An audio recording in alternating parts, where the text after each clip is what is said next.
Pada tema kali ini, saya akan membahas terkait psikologi naratif. Bagaimana cerita mempengaruhi persepsi, identitas, dan keputusan manusia. Oke, sebelum kita membahas ini, dan ini disclaimer merupakan video yang sangat raw, tanpa ada editan, dan memang pure bentuknya seperti ini gitu. Dan akan saya upload apa adanya untuk yang sebelum belajar. Seperti itu. Dan tema ini saya ambil dari hasil diskusi dengan ChatGPT, yang mana selama ini saya memang sering menggunakan ChatGPT untuk diskusi, untuk brainstorming ataupun komunikasi. Nah, kita akan kembali ke topik. Ini adalah materi sebelum saya mempelajari terkait psikologi naratif, bagaimana cerita mempengaruhi persepsi, identitas, dan keputusan manusia. Oke, hal ini akan panjang ya, tapi saya akan mempersingkat. Bahwasannya saya mengutip dari perkataan Bapak Bagus Mulyadi kalau nggak salah namanya. Beliau merupakan seorang dosen dan orang yang lumayan berpengaruh juga di dalam dunia akademisi gitu. Dosennya ini tuh melalang buana di Inggris dan kembali ke Indonesia. Kalau nggak salah namanya Bapak Bagus Mulyadi, ini menyampaikan bahwasannya narasi ataupun cerita itu hal yang memiliki impact kuat dibandingkan dengan pengetahuan. Karena dari narasi ataupun cerita itu dapat membangun persepsi manusia sampai pada tahapan manusia mengambil sebuah keputusan. Dalam hal ini, Bapak Bagus Mulyadi ini banyak memberikan contoh-contoh seperti contoh-contoh bagaimana di Indonesia, khususnya di daerah Jawa, itu banyak hal-hal yang berkaitan dengan dunia mistis, seperti larangan untuk renang di pantai selatan, tepatnya di daerah Yogyakarta, itu karena ada nanti dikhawatirkan itu wilayah kekuasaannya Nyi Roro Kidul. Tapi setelah diteliti lebih dalam lagi, ternyata bukan hanya terkait hal-hal yang mistis, tapi di situ ada hal-hal yang lebih ilmiah lagi, sehingga alangkah baiknya untuk dilarang menggunakan narasi cerita seperti halnya Nyi Roro Kidul. Setelah diteliti lebih jauh, ternyata situ ada lempeng tektonik, ombak yang lebih besar, dan lain sebagainya. Oke, mungkin ini aja singkatnya seperti itu.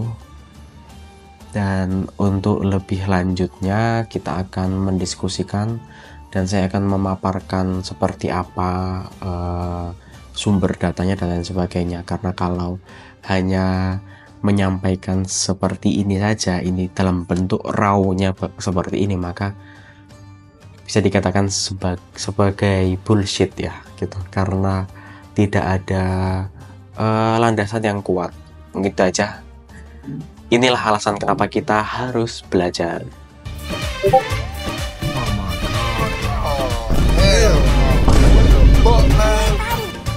Pernah nggak sih kamu nonton film terus kamu merasa sedih, padahal film itu film fiksi? Dan bahkan ketika kamu mendengar cerita, itu dapat merubah perspektif ataupun keputusan pada dirimu. Yap, selamat datang di dunia psikologi naratif. Di video kali ini, kita bakal bongkar bagaimana cerita bukan cuma hiburan, tapi alat yang membentuk cara kita melihat dunia dan diri kita sendiri pastinya. Nah, sebelum kita mulai, mari kita lihat cuplikan video berikut ini. What?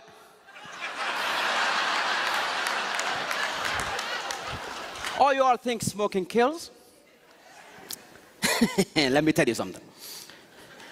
Do you know that the amount of people dying from diabetes are 3 times as many people dying from smoking? Yet if I pulled a Snicker bar, nobody would say anything. Do you know that the leading cause of lung cancer is not actually a cigarette? It's your DNA. You could smoke for years and nothing will ever happen to you. This whole war against smoking is just to restrict the farming of tobacco. I use these arguments, even though I just made them up,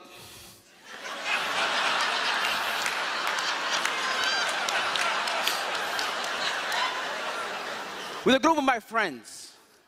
And the results, 5 of them believed what I said. 2 of them started smoking.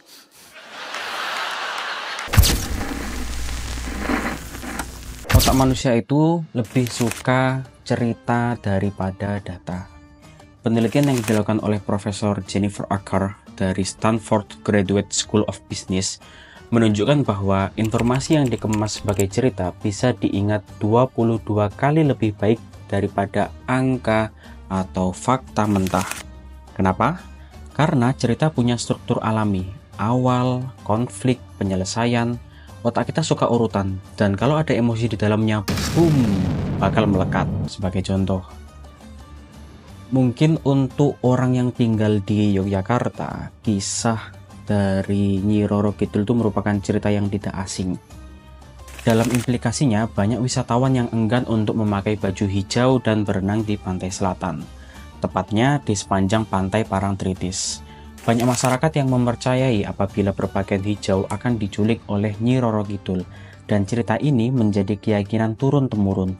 Padahal, apabila kita melihat secara data dan saintifik, warna air laut di daerah pantai selatan memiliki warna cenderung kehijauan, sehingga sulit untuk membedakan jika ada orang yang tenggelam atau terseret arus. Hal ini dapat mempersulit tim SAR dalam melakukan pencarian. Dan terkait diculik oleh Nyi Roro Kidul, di pantai selatan terdapat rip current.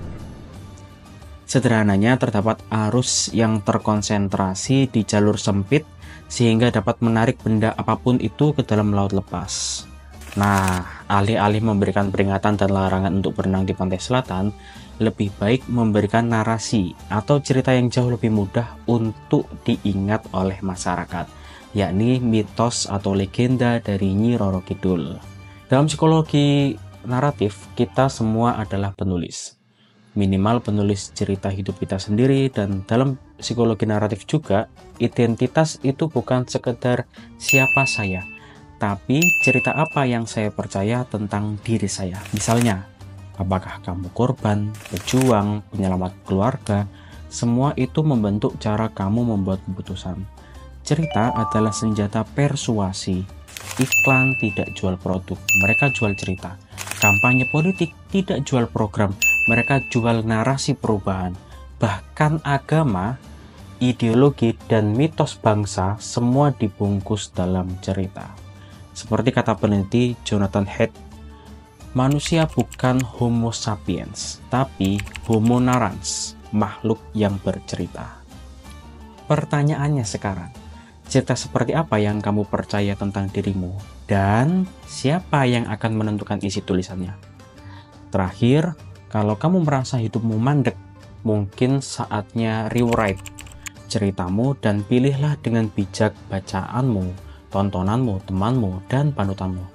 Mungkin itu saja, semoga bermanfaat, dan jangan lupa subscribe biar ceritamu makin lengkap bersama kami. See you in the next video. Bye.